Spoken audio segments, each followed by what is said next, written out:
ನಾವು ಜೀವಿಸುವ ಜೀವನ ನಾವೆಷ್ಟೇ ಸುಂದರ ಮತ್ತು ಹ್ಯಾಂಡ್ಸಮ್ ಆಗಿದ್ದರೂ ಬಫೂನ್ಗಳು ಮತ್ತು ಗೋರಿಲ್ಲಾಗಳು ಕೂಡ ಪ್ರವಾಸಿಗರನ್ನು ಆಕರ್ಷಿಸುತ್ತದೆ ಎಂಬುದನ್ನು ಮರೆಯದಿರೋಣ.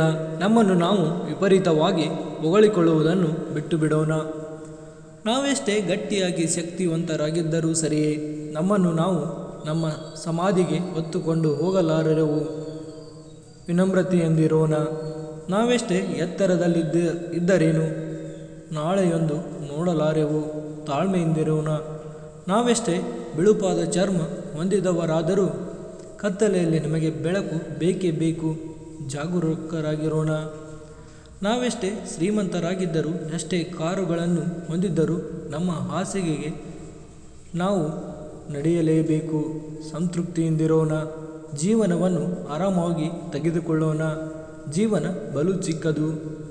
ನಮ್ಮನ್ನು ಈ ಬೆಳಗ್ಗೆ ಎಬ್ಬಿಸಿದ್ದು ನಮ್ಮ ಅಲಾರಾಂ ಗಡಿಯಾರ ಎಂದುಕೊಂಡರೆ ಅದನ್ನು ಒಂದು ಶವದ ಪೆಟ್ಟಿಗೆಯಲ್ಲಿಟ್ಟು ನೋಡಿದಾಗ ದೇವರ ಕೃಪೆಯು ನಮ್ಮನ್ನು ಇಂದು ಎಬ್ಬಿಸಿತು ಎಂಬ ಸತ್ಯ ಹೊಳೆಯುತ್ತದೆ.